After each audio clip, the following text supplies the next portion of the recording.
Hello there. Welcome to another episode of the Domestic Boyfriends podcast. My name is Dean, and always with me is my co host, Vincent. Hello.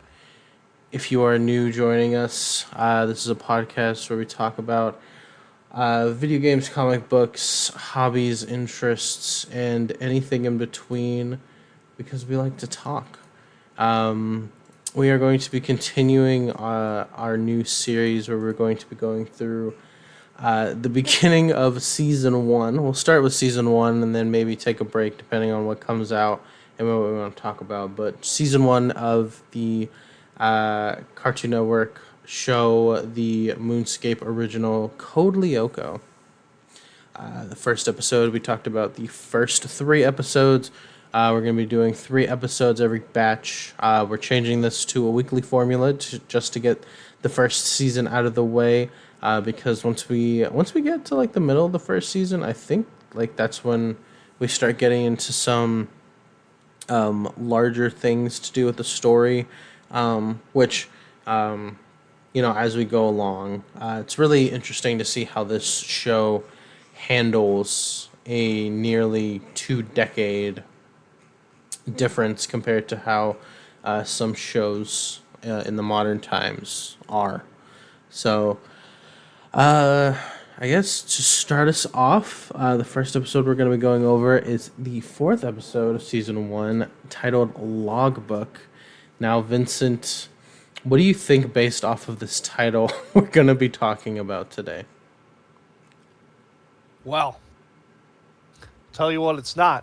It's not about wood. Yeah. No, it's definitely not that not type those of kinds of logs. Not that type of logbook. Doesn't really have to do with books either. Well, it's a personal book technically, but this episode starts. I guess it does literally have to do with, but never mind. Yeah, I mean it is a book, but it's like I mean, what do you consider? Do you just consider like a bundle of blank pages a book, or do you just like? Is it when there is content in the book, or like in the? I mean, in the pages. I consider like any like just bundle of pages kind of a book, because like that's what like a sketchbook is, or like a notebook. When you buy them. Yeah, but when does a notepad turn into a notebook? When there's content? You know what I mean? Or is it the way that they're binded together? So like if books were read, philosophical definitions of what is and what isn't a book. Yeah, I mean, I was here for a kids' TV show. That's very true, very true. Anyway, to get it started, Logbook starts us off with Ulrich and Odd. Shows us that Ulrich's trying to look for something that he's missing. It shows us that they share a dorm. I think this is something that we should have known within the last couple episodes, but it's just something to make note of here first. I don't know. I don't remember. We'll see in the future episodes if they became friends. It's kind of coming back to me that they became friends before, or was it after they would were roommates? Yeah. I'm pretty sure it's when they became roommates. Because I think there was a flashback episode within the last 3 that we watched, but it also could just be my memory of the show that like cuz Odd, like, I guess like a brief spoiler, like Odd's hair was never like Super Saiyan Vegeta spiky. Like he did have like a downed hair design that I remember seeing in an episode. But anyway, we move on. The scene transitions. Odd wants to go get breakfast. So and this makes me mad. This already like gets into my first note on here. Mm-hmm. Like Odd needs to take better care of himself. What kind of breakfast is 8 slices of toast and 3 bananas? Where's your protein? Lots of potassium and lots of fiber. Odd definitely takes his shits. Should be pooping a lot. Yeah, he is taking all of the shits. Nothing to actually bind his food together. But Jeremy's probably... I didn't look what he was eating. It was either cereal or oatmeal He or was whatever. eating a piece of toast. They're just toast boys. Fibrous boys they are. They keep an extra bathroom in the factory. But he ditches Ulrich, goes to get some breakfast. Ulrich goes and is trying to find whatever he's missing. And the Odd's just like, what are you going to go do, Jeremy? And he's just like, of course I'm going to work on Aelita's materialization program. Blah, blah, blah, blah, blah, blah. I'm going to skip gym. Because, he's Favorite thing in the world. he's simping over his e-girl.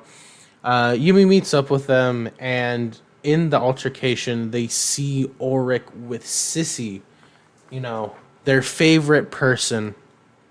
And They take great offense to Ulrich potentially having other friends. they all look at him They're and like, "Where's gasp. Ulrich?" He's like, "Oh, he's over there with Sissy." And Ott's like, "But it's Sissy," which, like, sure, fair enough, but like, come on. First 3 episodes, I definitely have to say I'd have a very similar reaction. But it looks a little odd because they're like really together. So everybody goes on detective mode.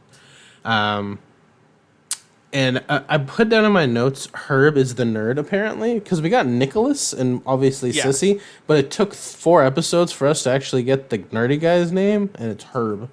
Yeah. But it transitions to them all being shocked, getting a little questionable about what's happening, transitioning this conversation into their history class where Odd gets called out for not paying attention. That's Odd. What an idiot. And they go after class and try and interrogate Ulrich while Odd goes around and fucking... He's like, hey, Sissy, did you have a nose job? And like in the background, they're having a conversation. Like, Good. oh, I was just gonna say, she's like, no. He's like, no, you totally did it. He like grabs her arm and like pulls her away from Ulrich he's like, we need to talk. Convince her that she had a nose job. He's just like, we need to talk, Sissy. Meanwhile, Jeremy's getting the DL of what happened. And pretty much Sissy had stole Ulrich's diary, which doesn't just have embarrassing confessions of Yumi, probably, but also has details about Lyoko that I'm guessing aren't coherent enough. It's either that or Sissy really is stupid. Because if this diary goes back to like the first time they ever went to Lyoko, I mean, if it was me and I got VR'd in real life, I would probably write down every single detail just to make sure that I wasn't insane. Yeah. So I believe he does specify that he talks about the factory in particular. Yeah. And the way that he like talked about it re-exemplifies a fact in my mind, which I still am boggled by, which is I don't understand where this town is or how big it is supposed to be. All rural area, one factory. It's an all and rural nuclear area plant with a nuclear power plant and apparently one factory. There has to they be just like call it the factory, and that's apparently enough for Sissy to know what that would be. It also has to have some type of like man-made lake because the factory is on an island. Yeah. So there is that detail. So also, who's paying the power bill? I've always wondered this. I'm glad we're talking about this now early on because if we talked about it later, I would be even more confused. I think it's something that like a certain like grasshopper later on in the series, like maybe he made some kind of like personal generator that like can just, somehow channel enough power to power that entire thing. But also, if he did that, why did he not just cause world peace? So I think it's explained that because Xana, it's obviously not Xana. Xana very specifically doesn't want them to do anything. I think it might be explained later on from other parties are keeping it up. But yeah, that always kind of baffled me in the beginning. That like, how are they working? How was any of this doing? We'll get into it in like a later episode. It's probably like 15, 20 episodes from here. But probably like 2 seasons. For people to like kind of understand, like, because this isn't really spoilers. Like, this Xana's a computer program, right? The digital world lives in a computer. Obviously, there are servers that the digital world lives on. Yeah. This does just have an off switch, which we do see. Yes, because they do bring it up. They brought it up in the last episode, episode 3, when they're like, we need to tell the police and everything like that. And one of Jeremy's concerns is the fact that they'll just turn the power off to the factory and it'll just shut down the supercomputer that Aelita's in. Because the supercomputer is connected to a server, but apparently like it's also a part of the server or something like that. It's never, I don't think it's ever like really specified, but also like, you know, if I was an adult in that situation, like sure, I am finding out that like like my world is getting rocked. I'm finding out that especially in 2006 real, existent, wants to kill us like the Terminator, and then also is pink haired. Yeah. But like as an adult in that situation, you are being told that a digital program is somehow having an effect on the real world, and that it is potentially almost caused like the entire city that they live in to explode, and it can also control time. I turned that shit off. I flattened that fucking place. That is bad juju right there. Like that is terrifying. I'd love for the first interaction to just be, or like the first explanation to just be the first episode's instant, where it's just like, oh, what did it do? And it's just like, it possessed a bear and it got really big. It's just like, well, what else did it do? Else did it do? Oh, it tried to nuke us. It tried to blow up the chemical plant. What? Oh, sorry, the nuclear power plant. Right? That's what it was? It was a nuclear power plant. It tried to nuke us. Springfield, but in France. Yes, yeah. You know, Chernobyl was probably like that before it happened, but... Code Lyoko. Yeah, they were... we're in the fail timeline. This is the real timeline. Yeah. I do have like one other note that I wrote about this, just just because I never realized it until like we finally got like a full on like just only shot of Ulrich properly in this episode. His head is so big. I have this in my notes somewhere. Give me a second. Big forehead. Like I wrote down specifically, holy shit, Ulrich's head is fucking huge.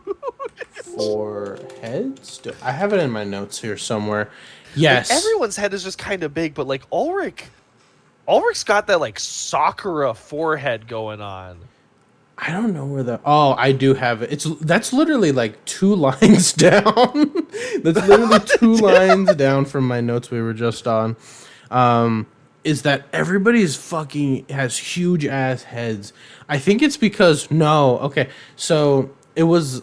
So, it's the sissy shots. Hairline is mine, and I'm 26. That's not good. It's the sissy shots for me. Because she has like the McDonald's arch, but it's more like the Majin symbol. Is her hairline, and like her forehead's just pushed all the way back. Like her head is very like octagonal. Yeah, I also have that in my notes because you just get some headshots for people. Like it doesn't look that bad in the 3D world, like when they're in the Lyoko, but like man. They really did the right thing by stopping the animation and going for live action because, woof, everybody actually looks proportionate. Yeah. But yeah, so they're going on. They have a plan. They're going to try and help Ulrich. Meanwhile, they apparently have a field trip to the library or something like that. It's to the swimming pool. Okay. I was going to say, destination really doesn't matter in this situation. It's the ride that really mattered. Yeah. And apparently... Again, where is the city? They're taking a ride on a fully electric city bus. In 2006. That's crazy. Yeah. And I want to make a note. I have it in my notes later, but the bus goes 150 miles per hour. And it has a fuel gauge. It's not fully electric at all. It's a hybrid. But they get on this electric bus. Okay, so it's Ulrich, Sissy, Herb, a bunch of other kids, and Odd. He has to sit with Sissy because she's blackmailing him. So the whole point of this is that she's blackmailing that that she'll out his diary, right? Which the four of them are like, oh fuck, Lyoko. But honestly, I think she's banking on the fact that Ulrich's like a middle schooler who has a diary, and that is back in 2006 is a boy that has a diary and calls it a diary and not a journal. Also maybe stuff about Yumi in there like she's gonna expose on MySpace. So we can't let the world know that Ulrich has feelings. Yeah, even though at the end of every fucking episode, unless it's for Sissy. Yeah, exactly. I love the moment where like they're all getting on the bus. I have it quoted. I have it quoted. I know what you're talking about. I'm so excited. Go, you say what your quote is. When Odd gets on, so they're all getting on the bus, right? And then Jim's just like shuttling them in, and he's just like, "This baby's state of the art. It's fully electric." And he's just like, "This is gonna be the best ride you're ever in." And Odd gets on it, and he's just like, "I bet this crate moves as fast as a snail," and then just moves towards the back. I'm just like, this guy, like Odd channels 50-year-old energy all the time, and it's hilarious. Yeah. No, I love Odd. I have something completely different here too, but I love that moment. So like we get to see like Xana's, weird black tendril hand thing. His ghost appears. Possession, yes. And like it possesses the bus, and like Jim and the bus driver, who has a very weird voice actor, are like, "What's going on?" And the bus driver literally goes, "I don't know. I had fully charged this morning." Just starts jamming his finger into just the console, which is where you're able to see the fuel gauge on it, which clearly is showing like it has half a tank of gas in it. So like obviously fully charged, right? I don't know. But my favorite thing out of the whole thing, because we're hearing Xana's theme, which honestly. Very, very good ominous music for the early 2000s, right? It's really cool, and like they're both looking at it and they literally shrug, and the kids are all just standing, and you're hearing this theme, and then Jim turns around, points his finger, and shouts, "Everybody sit down!" And when he does that, the music just cuts out. No, that was so good on the production team, because like as soon as they just ignore the fact that something weird happened and go back to normal, the music just immediately back to the normal music. No, that was good. But yeah. They're like, I fully charged this morning. I don't understand what's going on. He's like, sit back down until we get to the pool. And then the bus driver puts his hand on the fucking wheel, closes the door, and starts driving. What was the issue? Yeah, my other thing is like they literally, so like the Xana, I don't know if like it's confirmed later on, but like whenever Xana possesses something, it's usually when something's alone, right? Like it's never around other people. Except in this instance where it literally hops in, starts doing random shit, and then they visually react to the ghost like flying away. And they're just like, what the hell was that? And they're just like, oh, I don't know. Anyway, sit back down. But yeah, they go and take it for a ride. Jeremy goes and tells Yumi what is happening. She punches a photo of Einstein. Poor Einstein, right in the mouth too. Yeah, poor guy. And Jeremy goes off to the factory. I don't know why, honestly. I have no idea why he goes there, because no signs of Xana came until they got on the bus. So I don't know if he was trying to like get to Sissy's data or what was happening. But Yumi goes. I think Aelita says something about there's something happening in Lyoko. So he goes to the factory. Yumi goes and tries to find Ulrich's journal, his diary. Ends up finding Sissy's diary. And this is where I have my notes. Sissy has a big-ass forehead. They all have giant foreheads, actually. Yumi goes and finds Sissy's diary while trying to find Ulrich's. then calls Sissy, blackmails Sissy with her diary, finds his diary after Sissy tells her because she's going to blackmail her with all the information about like Ulrich, about liking Ulrich and like probably other things. And then it just hangs up the phone and Ulrich's just like, well, ain't that a bitch? And then moves over to go sit with Odd.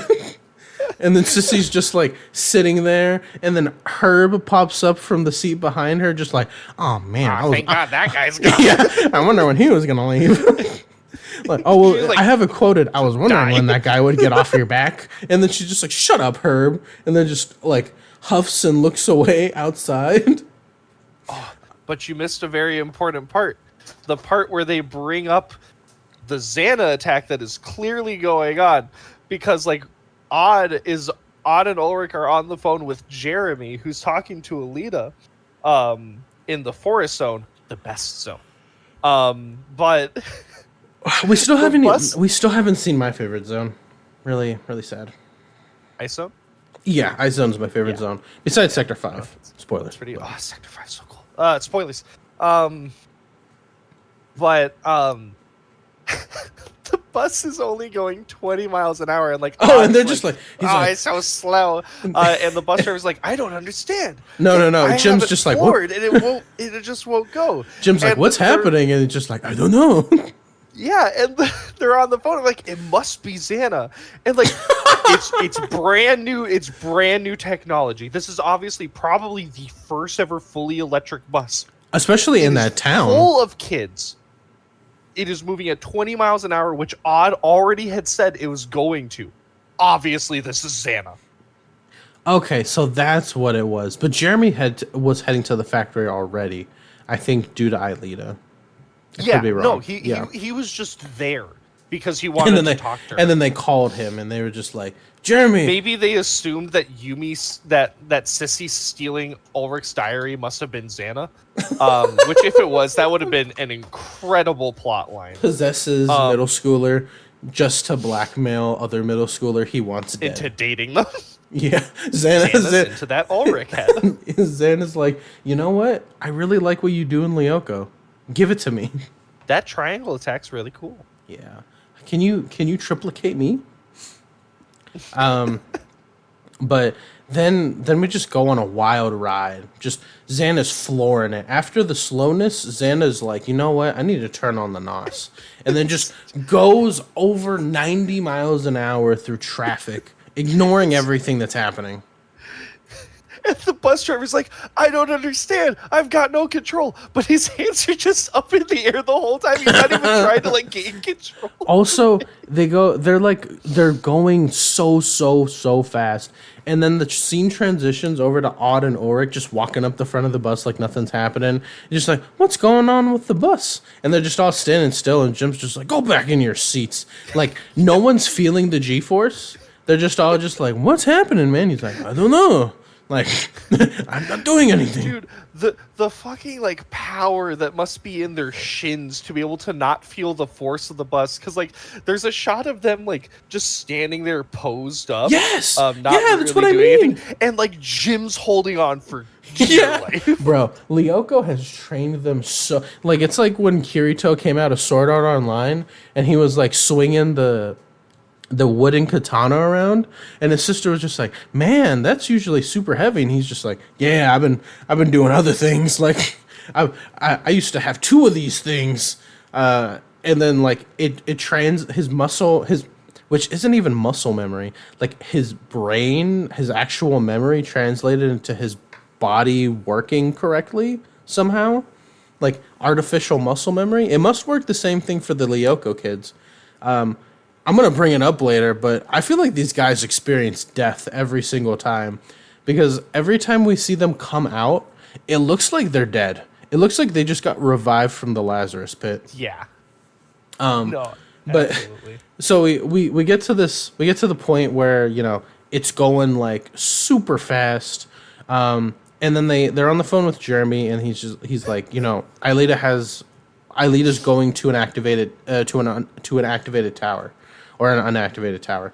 Like it's pinging Yumi is coming to the factory, like, we need you guys. I'm loading up your cards now. And we get Odd and Ulrich are just like, oh yeah, like Ulrich's like, I'm gonna stay here and help. And then go with that. yeah, he's like, you go. And then Odd's I was like, how are they gonna? I was like, how is this gonna happen? This bus is going like 100 miles an hour. What's happening here?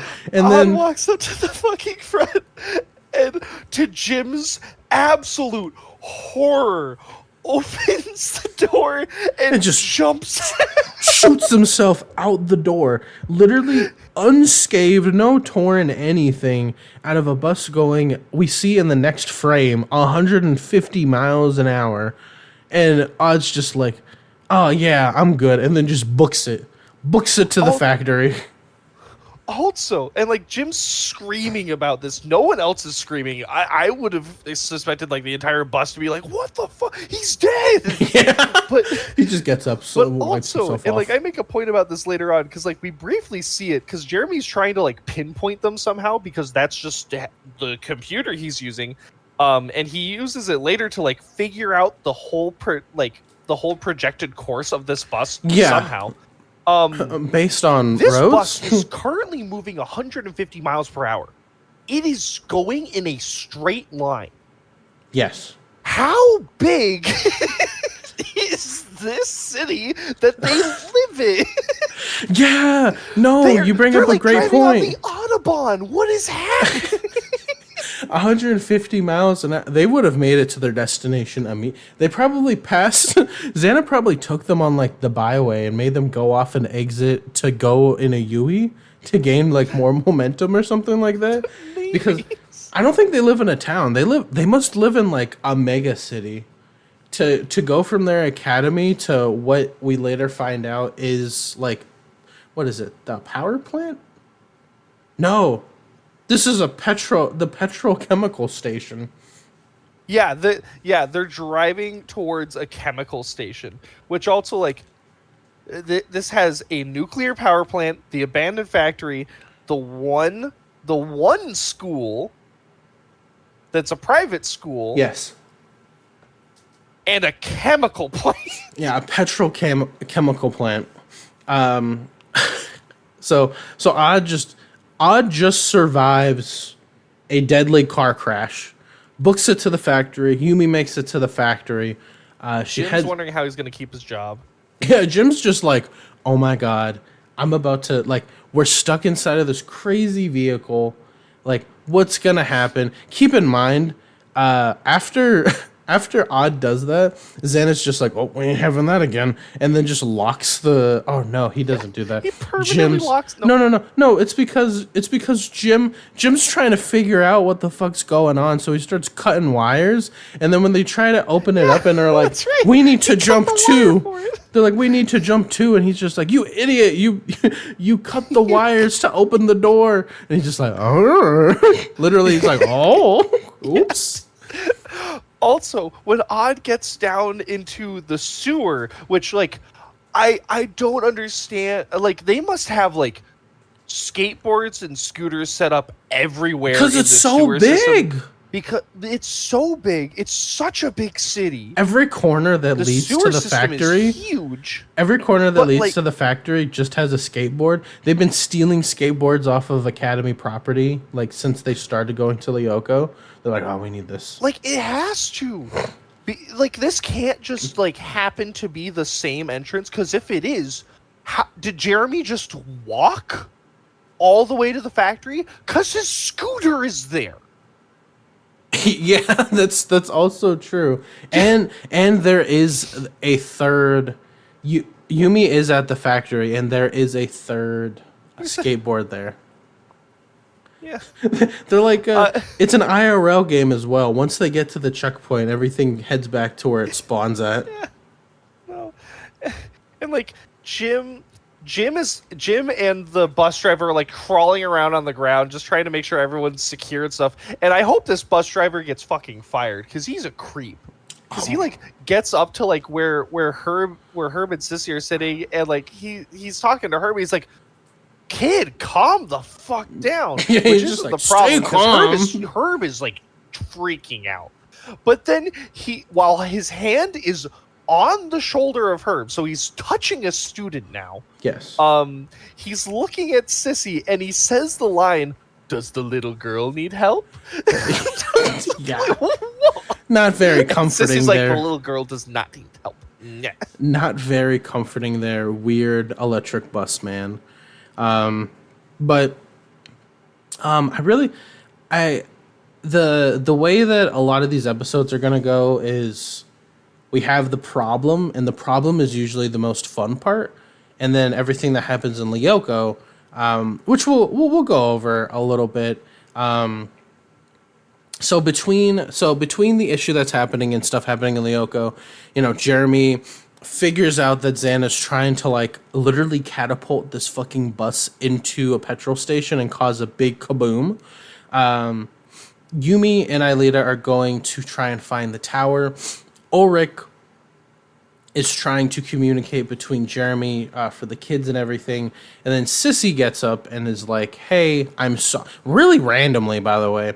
Just kind of like out of nowhere, just like, "I'm sorry about what I did. Can I help in any way?" And then he just hands him his phone. He's just like, "You're going to be our middleman," which isn't really that relevant at all. While he's also talking to Jim, he relays Jeremy's information, saying that and he's just like, towards it. He's like, "Jeremy." And Jim has my favorite fucking line, because like Ulrich's like, Jeremy says we're headed straight for the petrochemical plant, and Jim has the most realistic reaction to anything that's ever been said on this show, which is, well, how is he supposed to know that? Yeah.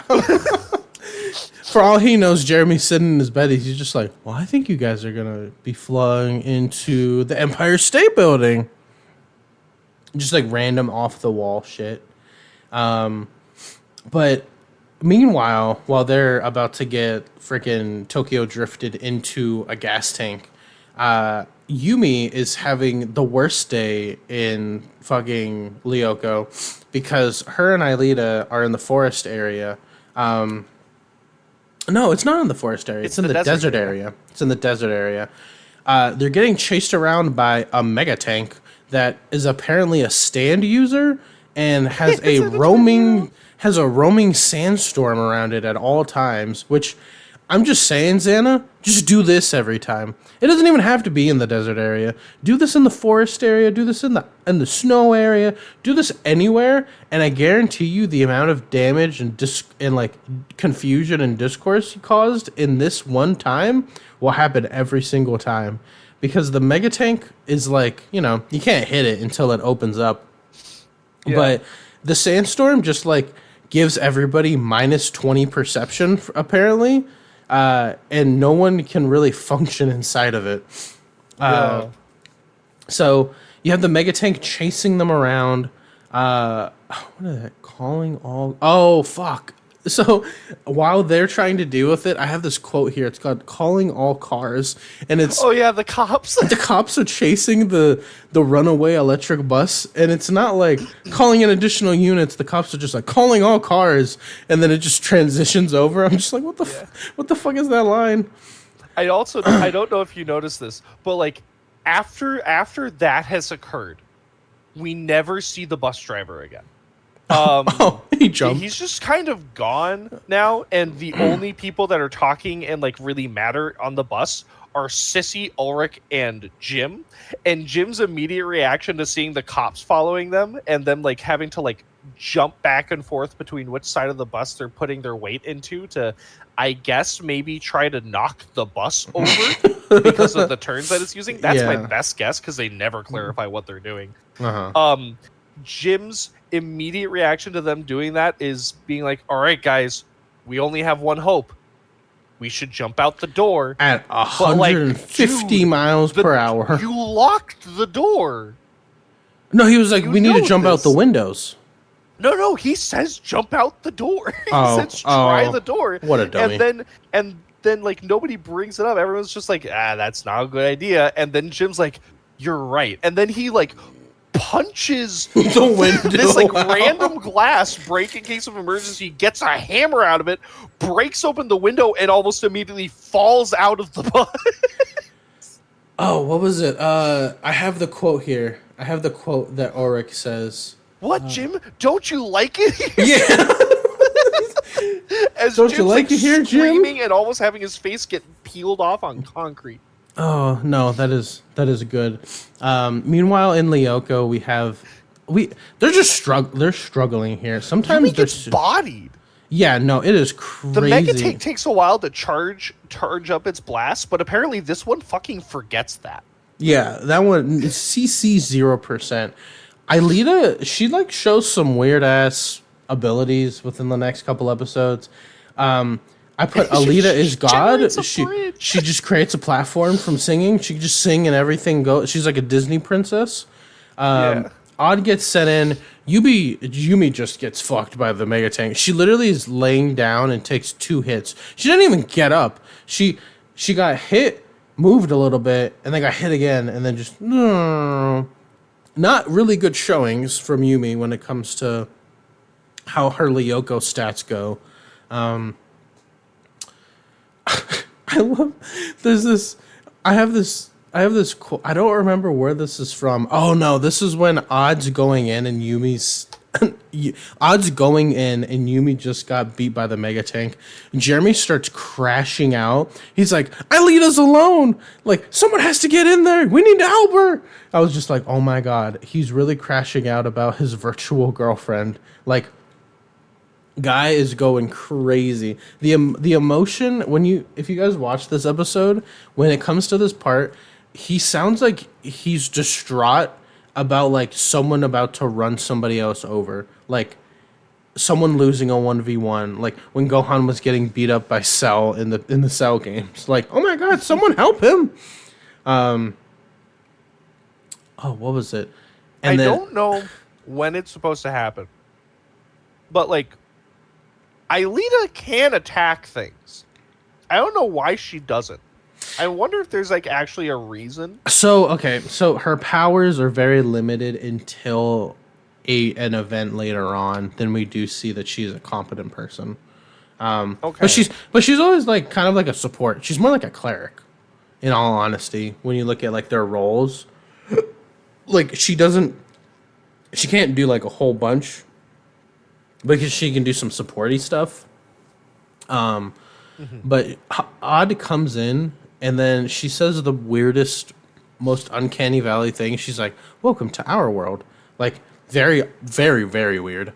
Comes around a tree and says that, or comes around like a rock and says that. Then Xana starts like terraforming the map.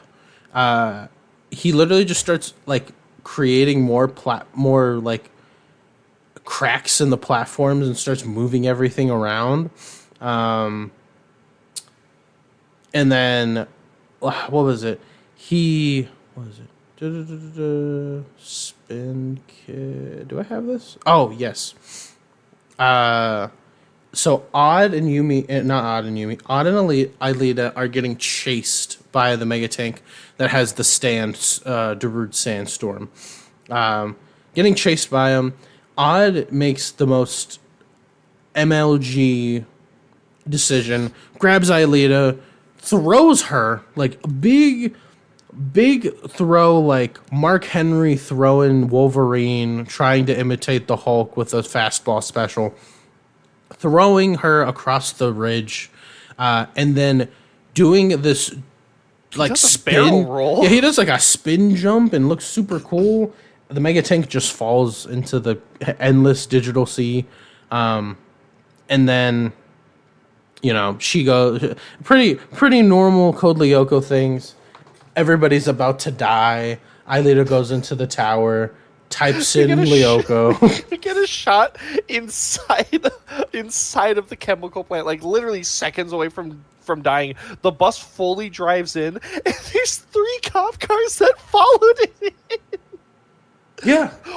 And like the bus is going 150 miles an hour, so that means the cops are going 150 miles an hour, fully knowing that they have no way to stop before crashing into the chemical plant. Yeah, they just said forget it. It's a good way to go. Yeah, but like it literally inches away, the bus comes to a complete stop at 150 miles an hour. Crazy brakes on this thing. But the normal Lyoko stuff happens. Everybody gets sent back in time to before the events happened. We never do really get a good general idea of when it's supposed to happen. Like when they get sent back in time. It's obviously before Xana does his thing, but like when is it a day? Is it a couple hours? Is it minutes? Is it seconds? We don't really we know that it's the beginning of the episode, but that's pretty much it. And then we see Yumi going to Sissy's hiding spot of his diary earlier in the day before he can get blackmailed. Blackmailing doesn't work. There's also this really, really weird tension between them when Yumi gives him the diary. She's like, I really want to know what's it, or he says like, I want to tell you what's in my diary. And she's just like, I'd like that. And he's like, one day I'll tell you, Yumi. And they just stand there. And then he's just like, well, I got to go to class. And like, she just waves and like they're silhouetted. And I was just like, oh man, like if you ever thought like a TV show was shipping two people more, just watch this show. Like it's happened since episode 1 and you just know that it's there and you're just waiting for the payoff. And then the blackmail fails, and that's the end of the episode. They like jump in. He literally goes into their room, into their dorm room, and just like shows them that he got his diary back, and they all like jump for joy, like one of those freeze frame jumps in the middle of the air. Yeah. But that was episode 4. So, final thought of this one. I thought this was a pretty strong episode.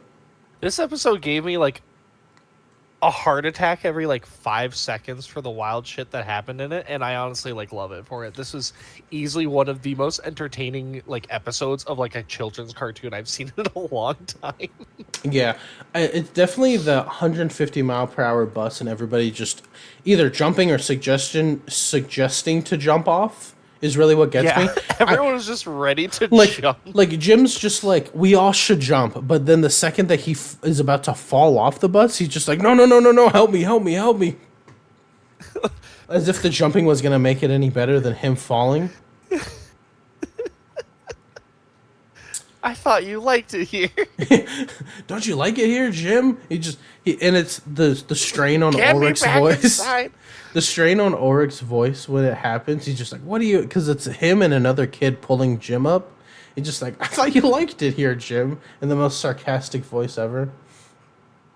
So funny. I'd give this at least 4 Xanas out of 5. Very good episode. I agree. A little weak on the Lyoko stuff, but I think the seismic toss of Aelita and then the jump pull through after Yumi's poor performance. Ooh. Excuse me, dry cough. The next episode is episode 5, titled Big Bug, which I don't remember a whole Oh, okay. It's this episode.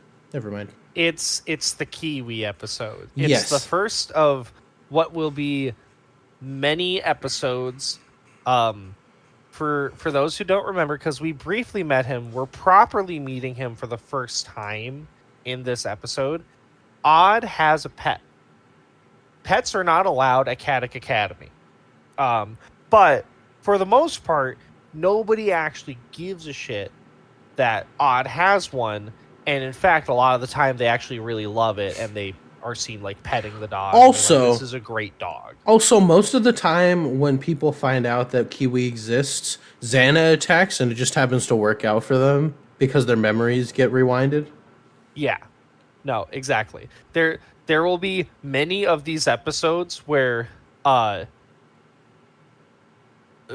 is up to hijinks with and Kiwi is a part of it because Kiwi just sort of exists, and then Jim, the headmaster, or some other staff member but usually just Jim or the headmaster, end up seeing the dog, and they're like, dog's not allowed, and then they take the dog. Yes. And then Odd's like, oh, my dog that's not allowed here got taken away. And then Xana attacks. Yeah. Oh man, mighty convenient that Xana attacked right now. I don't have to send my dog back. Which is like, so we'll get into it later, but like, I won't bring it up now. Phone went in and out. Oh, that was weird. So we start the episode off, Big Bug, with the younger middle schoolers. I forget their names. I have them in another episode. Tamia and Millie. Tamia and Millie. They're I'm sorry. I didn't remember their names, and I didn't want to go check in my notes. They're in like every third episode, and like They are. like eventually I'll learn. They don't call them by their names. Yes, they do. Oh, barely. Sissy doesn't, because she just calls them the pipsqueaks of Caddick Academy. Yeah, exactly. So I don't know. Maybe I'm sissy pilled. They're goggling over Ulrich. Sissy is being sissy. It's pretty common for her to just be mean to them because they have an interest in Ulrich. And then she's arguing with them, and then she's like, no one wants a little kid. They want a mature woman like me, or something like that. And then the gang pulls up to them, like Ulrich and them come over, and she's just like, now watch and learn. And she goes to like ask Odd, I'm guessing, which is a weird choice for her. She literally just like, she says something along the lines of, she says like, Ulrich, when are you gonna admit? When are you gonna come out of your delusions and admit that you like me? And he's just like, I don't have any delusions. I don't like you, sissy. You're wrong. I'm not shy at all. I'm just allergic to people who are conceited. Yeah. And then like everyone laughs at it, including Sissy's friend. And then she like storms off or something like that.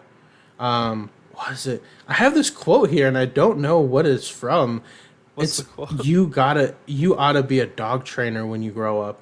I don't know. I think it's in reference to Sissy and her dudes, like the Herb and Nicholas.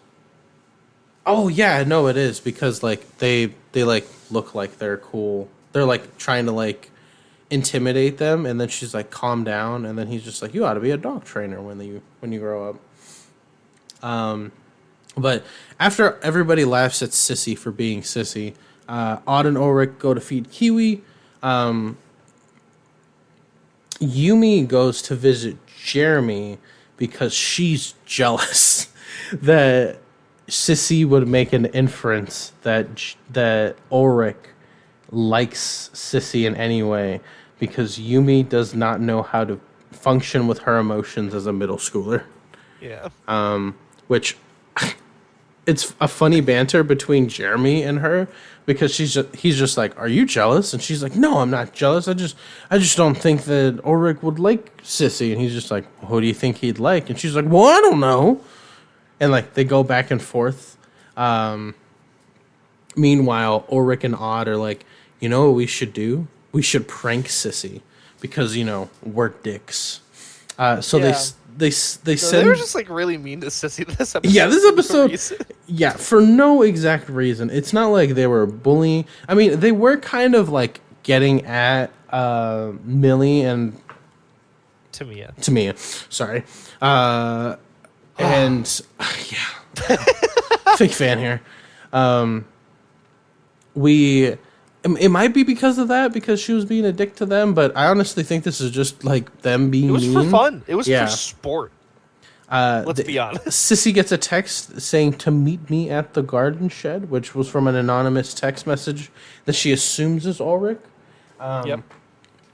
To which, in this same moment, some trains just get possessed by our friendly neighborhood computer virus. And this is where I have one of my biggest issues. Like, I know that we put a review at the end of it, and like I'll give my full score when we get there. I hate this episode. I rewatched this episode 3 times to try to have more notes for it. Mm-hmm. My only real note is that this episode sucks except for Kiwi. And it has remained that way since my first time watching it. The Xana attack is just stupid. And it sounds stupid by the people describing it.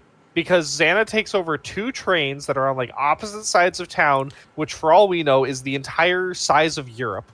And they both just start speeding. They just start going at full speed. One's a freight train, the other is another freight train.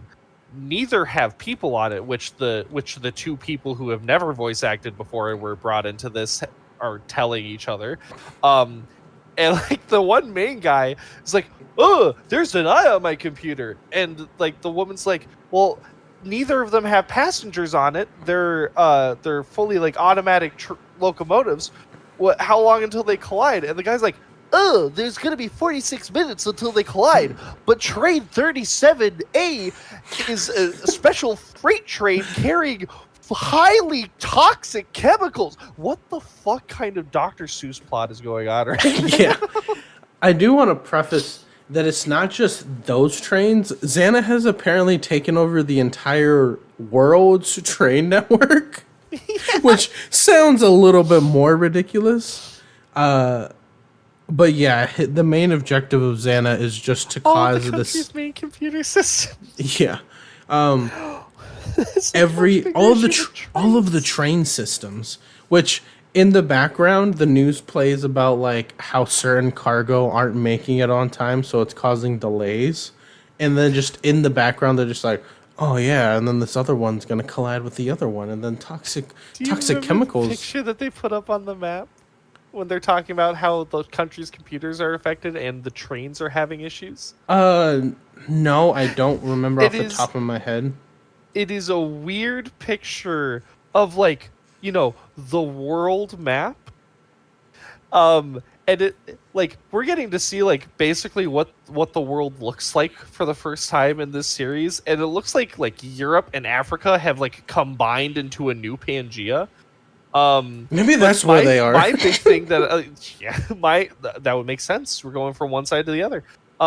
But my biggest thing about it is the fact that they're talking about how like the trains are being affected, and they just put up in the corner of the world map a picture of a bus with a question mark on it.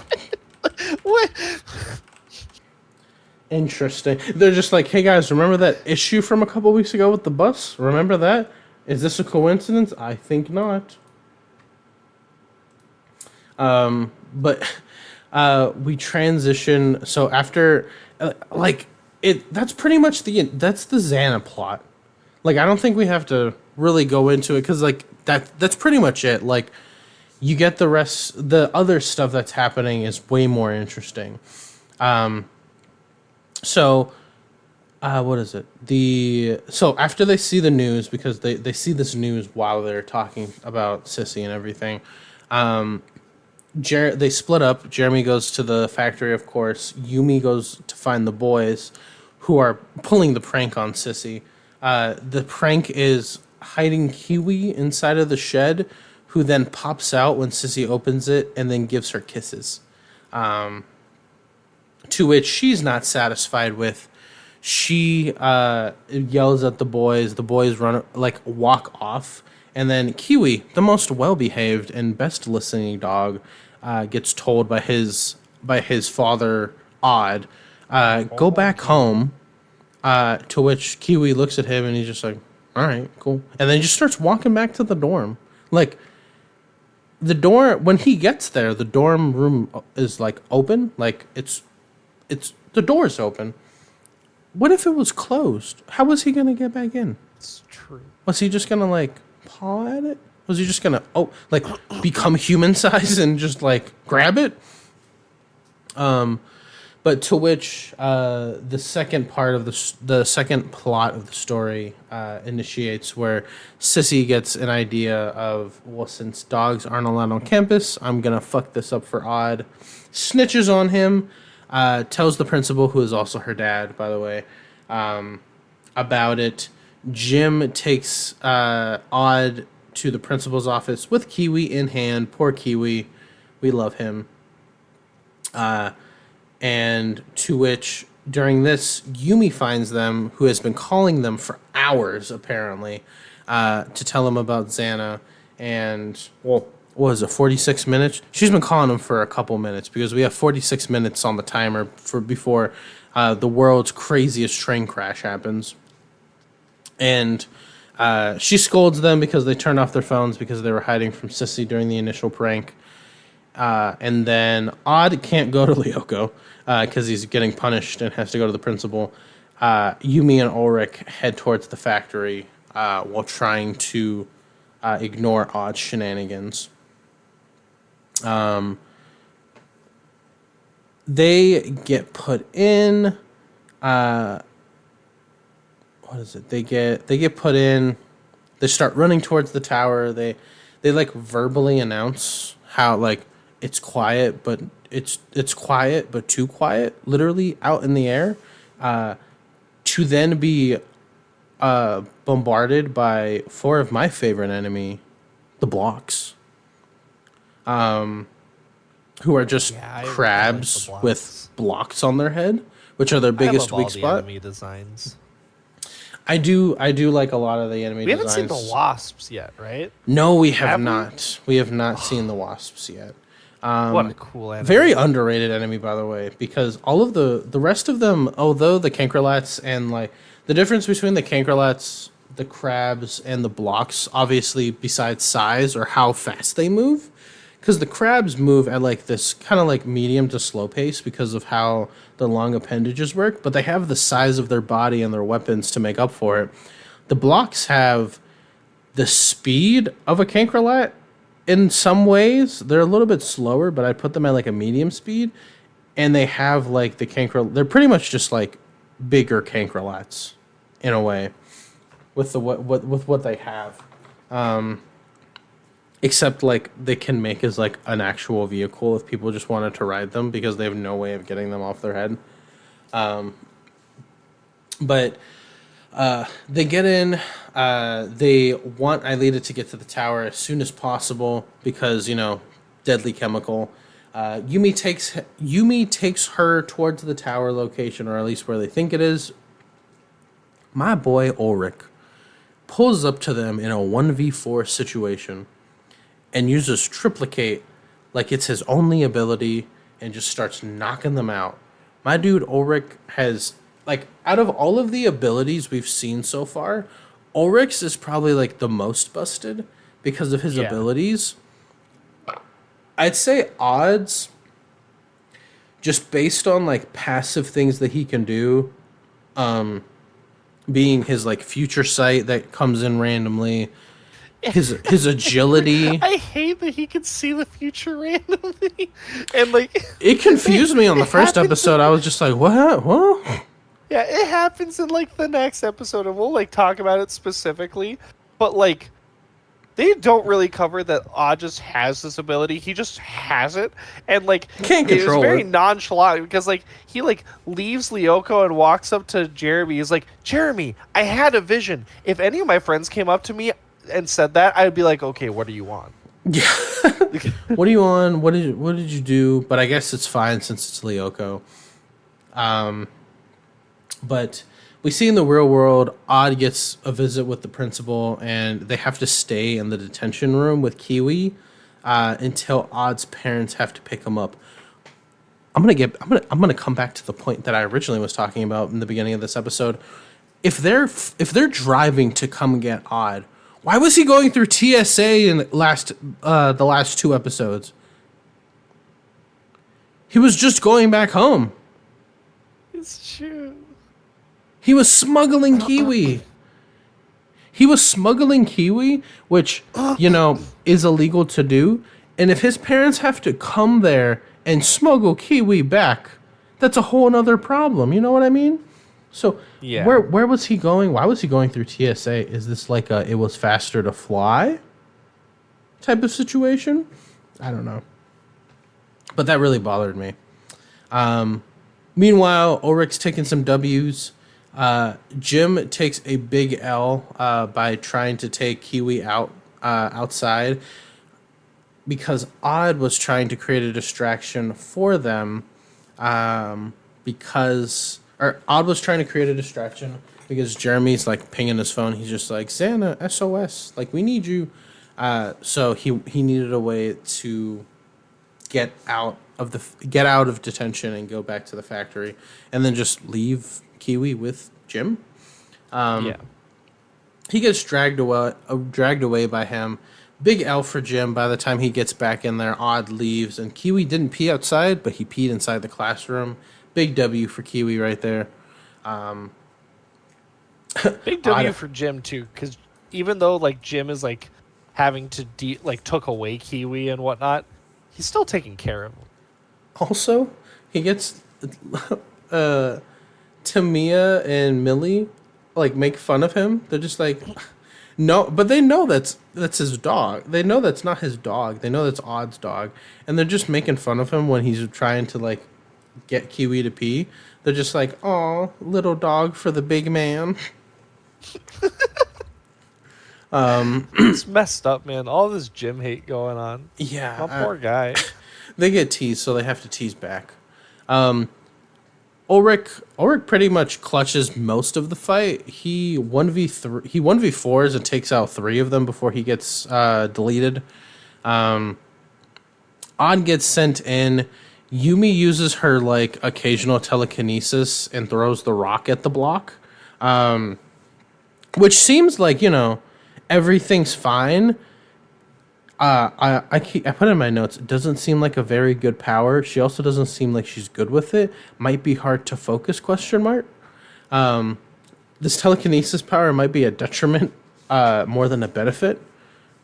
She was facing blocks, and blocks have a very giant weak point that Ulrich and we'll see in the future Odd with like 2 different types, like Odd's far range, Ulrich's close range.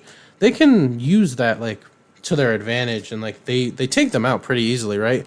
Yumi has like, I don't think Odd ever uses his claws for anything. Only in like, He does. Does he use them to take them out? I believe he's used them. He ends up using them at some point to like kill some crabs. Okay.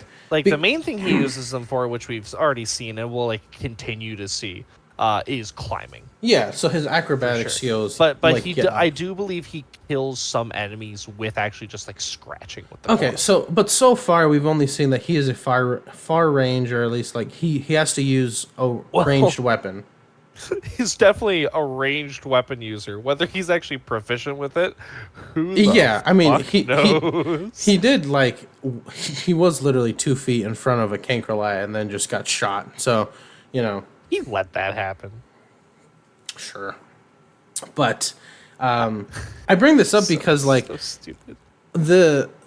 From what we've seen so far, right? Yumi's the only one that can kind of like go through both. Like Ulrich has to get super close, and like Odd can be like at a decent range, but Yumi, her fans like are dual. Like she can throw them and then they also work as a weapon, but she can also like stab things with them. We'll see a little bit later. You'd think she'd want to use those instead of her telekinesis. But no, she doesn't. She uses telekinesis. And like everything seems fine, and then boom, a mega tank out of fucking nowhere. Like that mega tank came back from a vengeance. I think my headcanon is that mega tank fell in the digital sea. Xana picked it back up and then put it into this new area, and it was just like, oh fuck, Yumi, I hate this girl, and then immediately takes her out with its fucking ray, and then Aelita's like screaming.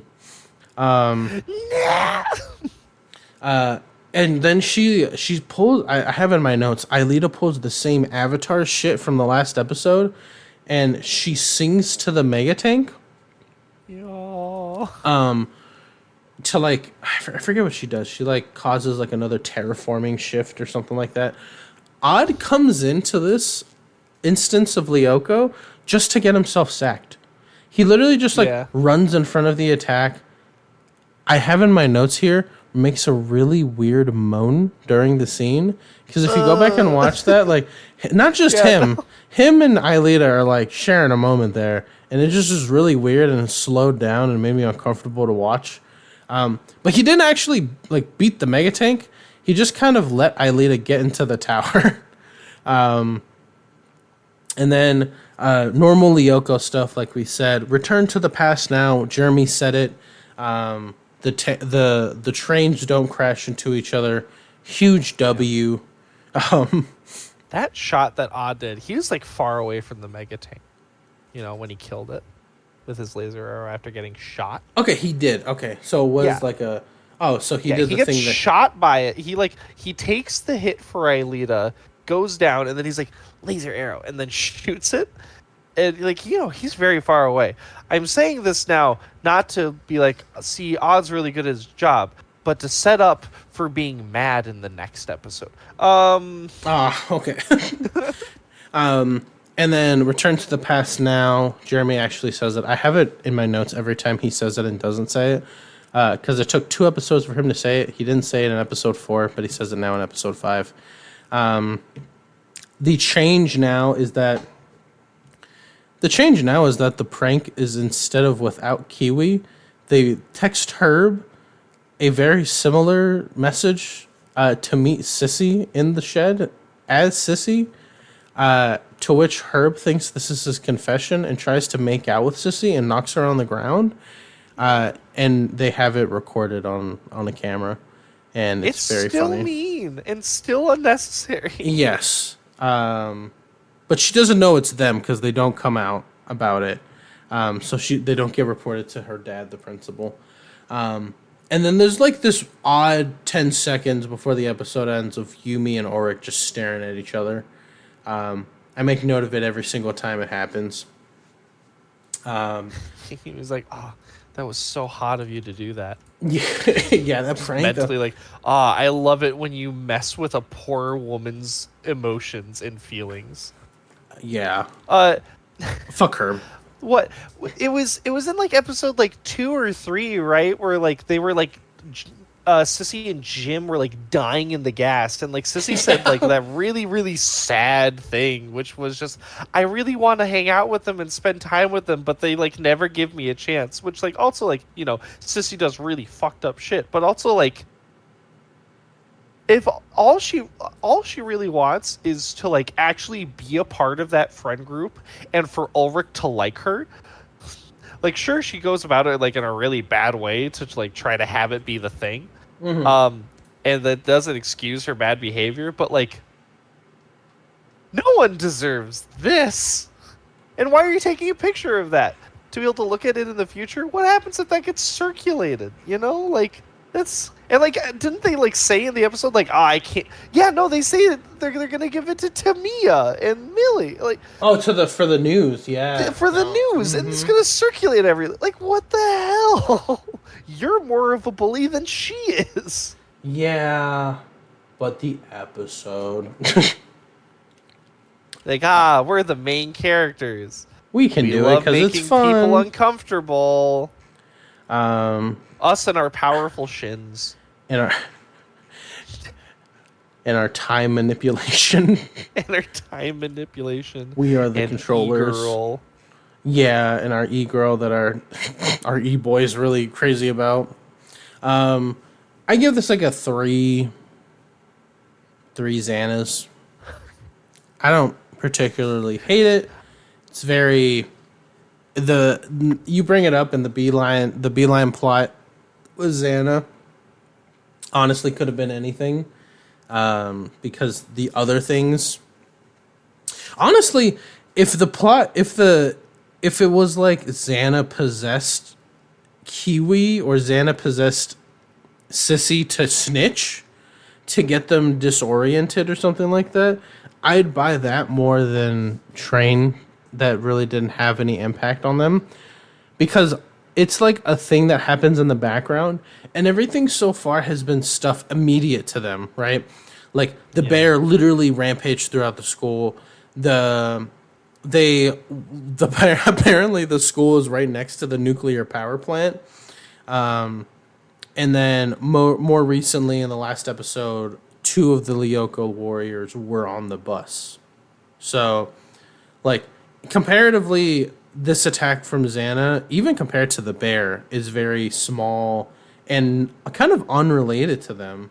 Like, we don't really get a sense of danger because they're not like, oh, like, Jeremy's not like calculating it and he's just like, and then the train's gonna land, they're gonna collide in front of our academy. Like, this could have been anywhere. Like, we're just making the assumption that it's close enough to them or it's a harmful enough effect that this would affect them later on. You know what I mean? Yeah. So No, I don't really think that the Xana part is really that strong in this episode, but I do have to say the Kiwi part is the thing that carries it. This is the only episode so far where multiple times throughout I have groaned because I was like Odd okay, did? This episode must be getting close to the end, and I go and like check how long it's been, and it's only been like 2 minutes. It kept just going on and on without anything interesting happening, and part of it like really sucks for like a watch through instead of like just watching an individual episode, because if like when I went back and rewatched it, I had a better time with it than just like right off the heels of the last episode, which was incredible. Yeah, because it's hard not to compare it to what you just saw. Exactly. But even when I went back and just watched it as its own thing, I still felt like it just kept going on and on for no reason. I'd give this episode a 1. I really didn't like it. Oh, wow. Okay. Oh, okay. I feel like the 3 is too much for it then. Maybe like a 2.5. It's like 2 3/4 Xana. And then the next episode, kind of, I want to structure this a little differently. And let me know if you're okay with it. But like the plot of this, like I want to talk about like the greater details of this one. This is probably the most important episode we've had. Yeah. So part of this episode deals with Jeremy almost cracking the dematerialization program, and then it accidentally getting solved by Odd to the point where they now can possibly bring Aelita back. Now Jeremy's weird condom candy. Yeah, it's weird. I wonder if it's like fluffy like marshmallows or if it's like hard like a lifesaver. Well, Odd's crunching on it, so they're so it's like a lifesaver, like a Werther's original. Interesting. Also, like Aelita just blatantly says some like wild stuff because she's like talking about like getting to experience new things. She's like, I can't wait to be able to smell things, to be able to taste things, to be able to kiss. And Jeremy's like, whoa. Yeah, he's just like, ooh. I think she specifically says like, I'll be able to hold your hand or kiss you, and he's just like, oh. He's just like, real girl. We'll be able to touch each other, and then we'll be able to kiss. Yeah, she's like, we can even kiss. And he's like, oh. And this is before the dematerialization program actually gets finished on accident. But besides the Xana plot for this is the factory. The gym is getting reconstructed. So there's a bunch of construction equipment. There's bulldozers there on the school premises. The Xana subplot is that Xana is taking them and is going to go destroy the factory. Now, during this, so the factory being destroyed is one thing, because in the future we do see like the danger of people besides like the outer world, getting attacked or being destroyed or something like that.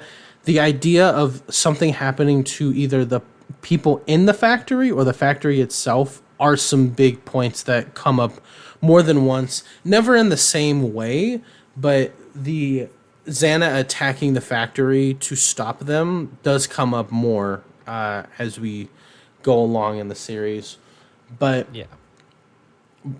the I want to bring up the fact. So that's like the big thing about this one is that the dematerialization program is up. They can bring back Aelita, but the Xana threat is happening, and they're preparing for Aelita in the meantime, right? So they're talking about like the logistics of it. They're talking about like, well, Aelita doesn't have an identity, or at least they haven't found an identity, or like this hasn't been thought of, right?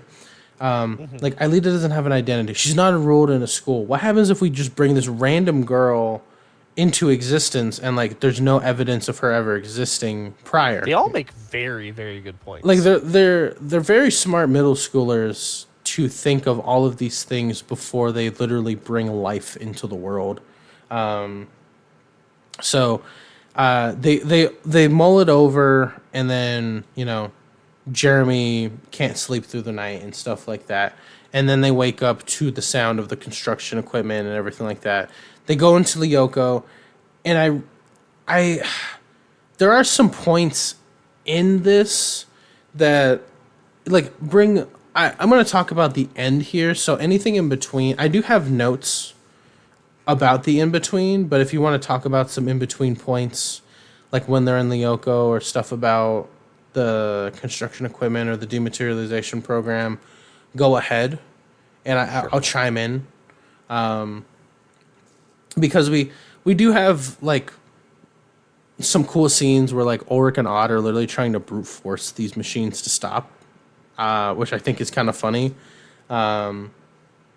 There are some fun things where like Odd goes into Lyoko by himself, pretty much this entire episode, or at least most of the episode, and like Ulrich is literally physically getting thrown around by these bulldozers. But go ahead. I kind of want to talk about the end of it. You can go ahead and any points that you want to make. Well, we do.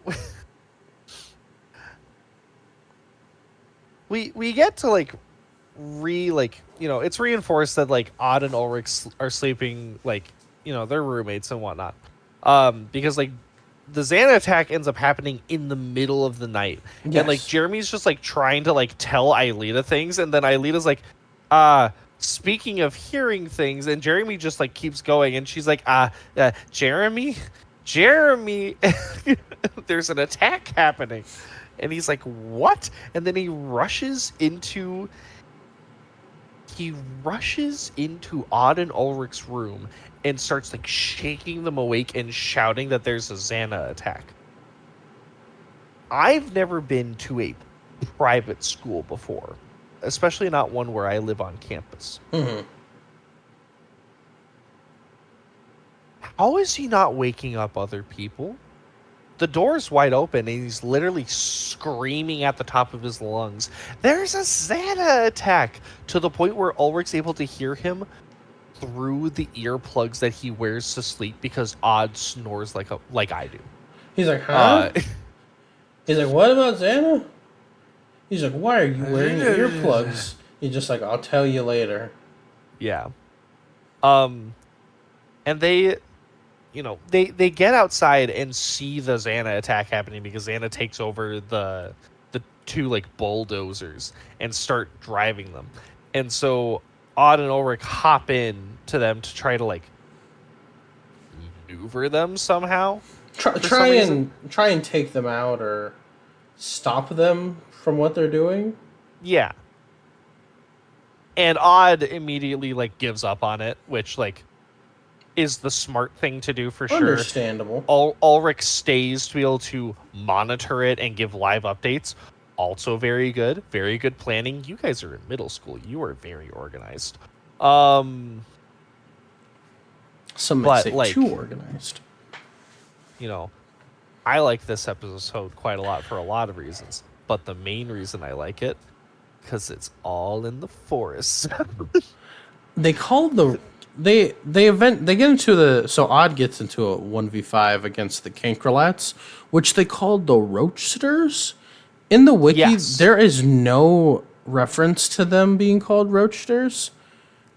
I kind of question whether Roachsters are their actual name, and I want to see. The Roachster is the original name for them. Okay. That is the case.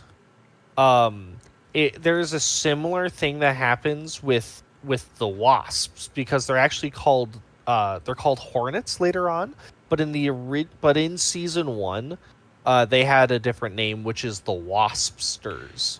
Okay, so it's like season 1 syndrome that some shows have. Okay. Yeah, exactly. I love the Kinkerlats so much. I especially love them in an episode later on, which I honestly hope happens sooner rather than later, just because I really, really want to see the episode in particular. But I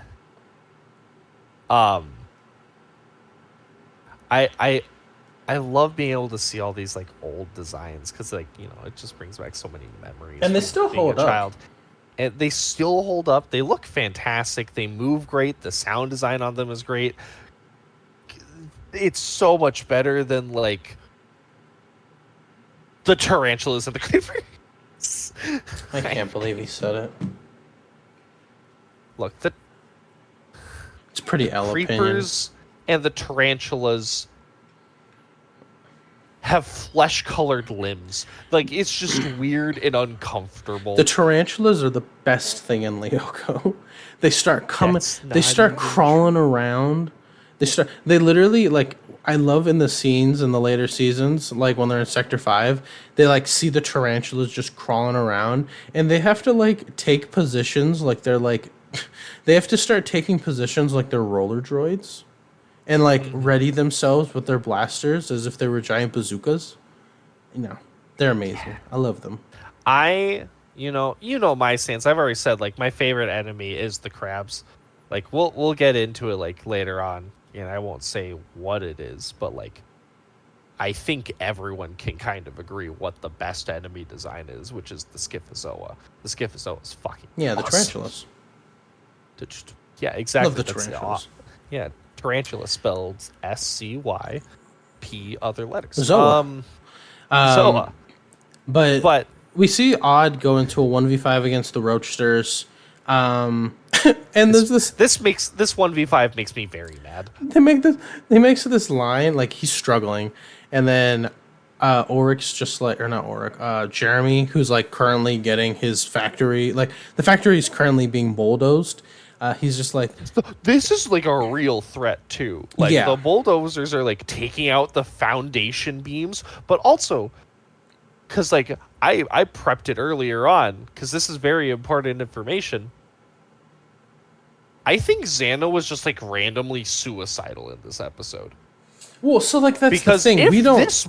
If the factory falls apart, it's going to destroy the server that Xana exists on. I don't think we get confirmation that the server, Lyoko server, is in the factory. Well, how does the shutoff switch stop him then? I don't know. Right? Because he does attack the factory multiple other times.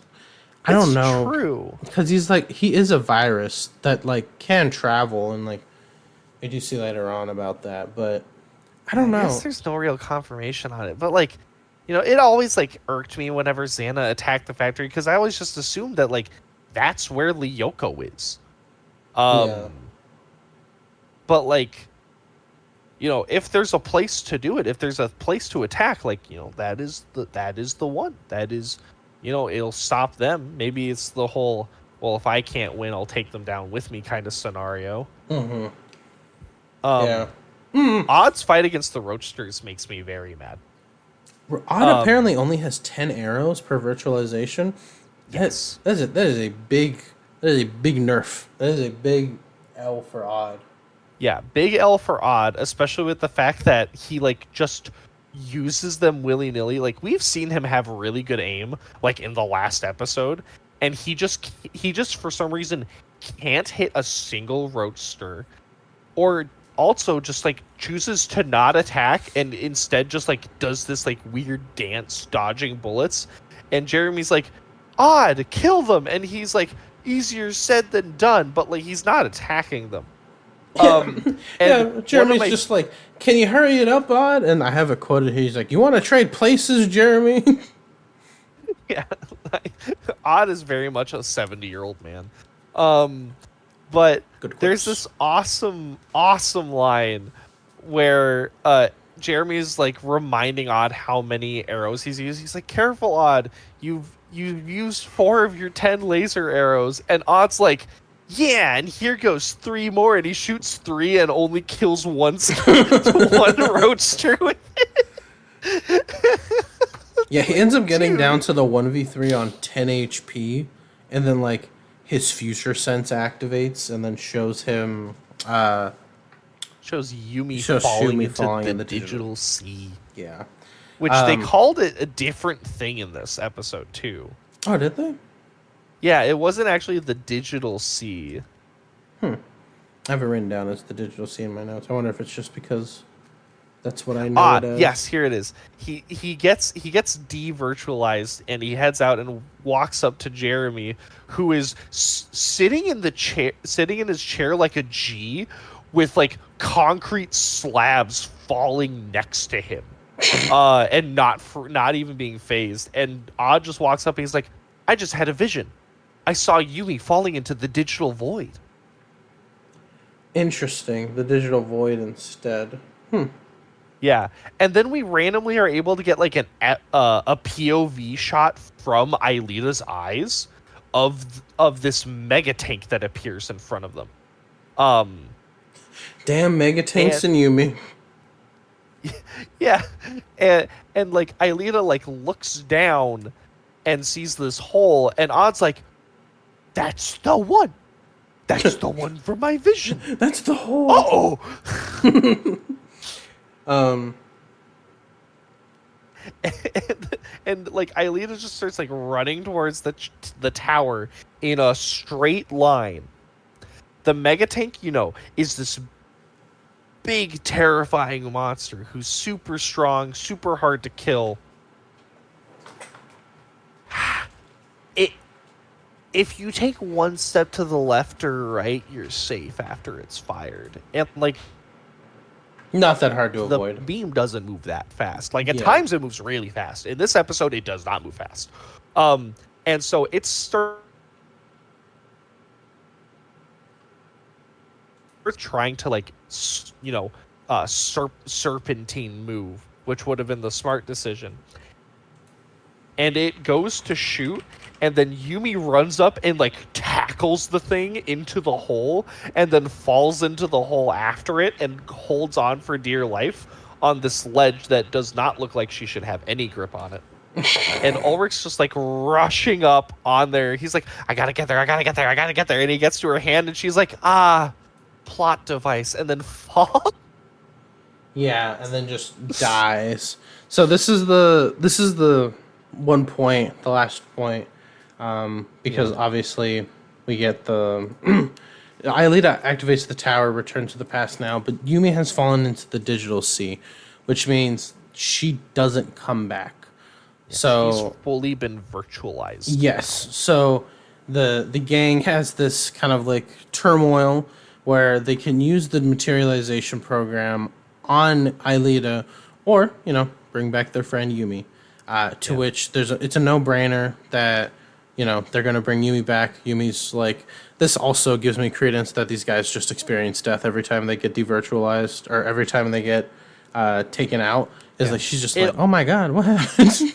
This also brings up a very, very important thing, which is that if you die, because this is our first real confirmation on it, if you die before they return to the past or fall into the virtual sea, which is the same thing, or the digital sea, you're just dead. Mm-hmm. You're just gone. Yep. Yeah. So it gives us an idea of how big the stakes are. It also makes you rethink the episode 2 part where just kind of like jumps into the water even more. But Jeremy's upset because he can't bring his e-girl into the real world. But Aelita states that he just has to reset up the program, which that how does that work? What do you mean reset up the program? Just hit enter again? But I guess he made a program that exploded every line of code previously, and now he has to redo it or something. For some like reason, that. he also can't like just like read the code and like write it down or like type yeah, it up his again process while it of it's really weird. His process of materialization doesn't seem like it follows any ethics or anything that we do in our world. And it seems to be like, a consumable item. Presumably, he's like writing code inside of like the Lyoko program itself, which probably has its own rules and whatnot. So its own properties. It could just it's a plot device. That's all it is. But I have a fun fact about this episode. Yeah, go ahead. Before we continue, because I don't know if you were ever like a part of like the online fan base for this or not. But I actually frequented forums a lot of the time for this show. This episode began something that was online that was called Pick on Yumi Week. Where it would just this keeps happening over and over again, where there will just be an episode that like how we have episodes with the last one where it's just Kiwi's involved and Jim and the headmaster realize Kiwi exists. This one is for some reason Yumi has to take on like all of the issues. Yumi has to be in the digital world for like the longest protecting Aelita, and Yumi like potentially or does just kind of die. Yeah. It's like, unfortunately for her, this just kind of just happens. Yeah, sucks to be you. You're gonna have to figure it out. Type of situation. Yeah, I don't know. It's definitely an important one for the plot. I'd give this probably like a 3.5, maybe a 4. I'm more comfortable with a 3.5. The end of the episode goes off with Jeremy. They're leaving the factory. Jeremy's all like sad and everything, and they try and cheer him up with the same candy that caused this in the first place, which is like weird camaraderie candy. Yeah, like camaraderie and everything like that. But yeah, I think this is a very important episode for the plot. It pushes it forward because this entire time that we've known, literally in every episode, Jeremy's just like, I'm going to skip this class, or I'm going to do this and go work on Aelita's materialization program because I need her in my life. And we get like the fruits of this, but now it's been delayed. So what that means to the future, we're not sure, but the thing is, we know that it works and it's there. So it's something to look forward to, I guess you could say. But yeah, I definitely think it's an important episode. Do I think it's strong? Maybe not super strong, but it's definitely important plot wise. How do you feel? I like this episode quite a fair bit. This like, it's set up that like there's even more like there's more things at stake when they're actually in the digital world. It's not actually just like a video game, right? Mm-hmm. It is like kind of SAO before SAO. If you die in the game, you do die in real life. Yes. Even with being able to because like have time travel, which always is a messy thing when you're able to do time travel. The way that they do time travel in this, honestly, is like, in my opinion, like the best way to do time travel as a whole, which is just, it's not so much going way back in time, it's just sort of hitting a reset button, but like an increment. I also would like to bring up the Like they're not. It's not just like you die in the game, you die in real life. Like the pods, like they bring it up in the last episode, or is it this episode? They bring it up in this episode. Like odds, just like if they destroy the pods, like we can't go into Lyoko to help them. Like we need to figure this out now. Like we need to turn the tower off now. Like forget the supercomputer. No, Like if the supercomputer survives and we can't get in the pods, like we're like that's over. Like Aelita's like as good as gone if we can't assist her. But it's not just like oh your body will die and like they're actually being teleported in there. Like we get some scenes in the future and like we maybe there's some now, but like when they go into those pods, like their bodies are literally being virtualized and like the pod opens and it's blank. Like we see that in the future pretty often that like it's not like their minds are getting sent in. No, it's their entire bodies. They're literally being turned into data going in there. So like if something happens there, like when they get sent back in the real world, obviously they're not gonna like lose a limb or something like that. And you know, this I'm guessing if someone were to have some type of problem, like let's say one of the Lyoko warriors, like I don't know, lost the tip of their finger, right? When they get coded in, like they're fine, they're their profile. But once again, they are themselves. Like it's not like, oh well, Yumi will be fine because like she'll like her body's here, so we can figure it out. Like no, like she's gone. Like if they couldn't bring her back with the materialization program, they would just have to explain that their daughter literally got lost in a computer program. Like, not that her body is here and is unconscious, like an SAO with like everybody who got put into the game.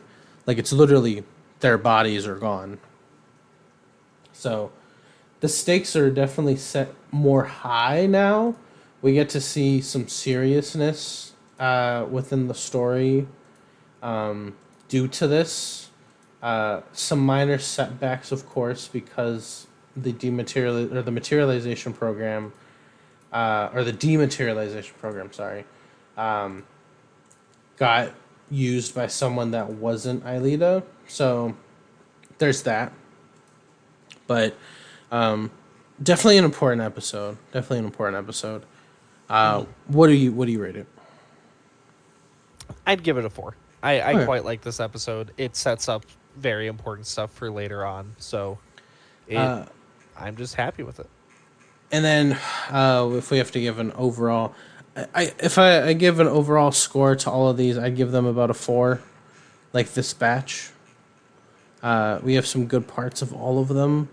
Some less important than others. I definitely wouldn't say skip any of them, but some have weak points. It's true. Definitely watch episode 4. Episode 4 is fucking awesome. Yeah, episode 4.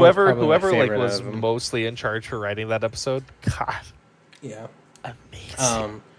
But I thought you liked it.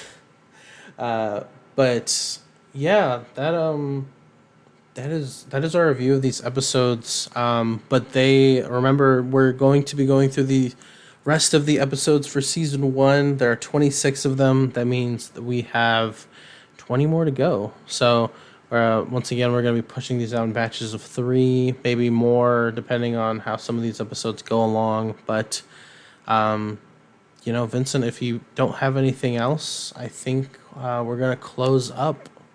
Yeah, that's it for me. Okay, cool. Well, thank you guys for listening. Once again, like we appreciate all the support for everything. Shout out to Ultimate Maverick X for our art. You can get if you guys ever want to contact us. I might actually be leaving Twitter. I'm not sure. Just personally, might go over to Blue Sky. But if you do, if I do, I'll be sure to put it in the next episode, along with any of our new Twitter handle or any of our new handle information. If Vincent makes the transition as well, but yeah, I'm potentially going to be making the transition to, not to bring up like politics or anything, so I won't, but like an important thing for any of our like artists and lovely people out there who like to, you know, put up their stuff and like show their things to be able to try to make an income. I don't know if it's still the case, but in one of the most recent updates to Twitter's guidelines, they did say as an agreement for like maintaining your Twitter account, anytime you post an image or like really a thing on Twitter, you have signed an agreement saying it is okay for them to use that for AI. Yeah, so It's not safe to post your work on there anymore, unfortunately. Yeah. So that, along with a couple other factors for me personally, I think I might just switch over. But if you want to get in contact with us, I am at lying_mask. I'm Vincent Barlow 8. And the pod is Domestic BF Pod. Thank you guys for listening. Next time we'll be going over episodes 7 through 9, maybe 10, I don't know. But yeah, it's been a pleasure. See you next time. Stay beautiful, everyone.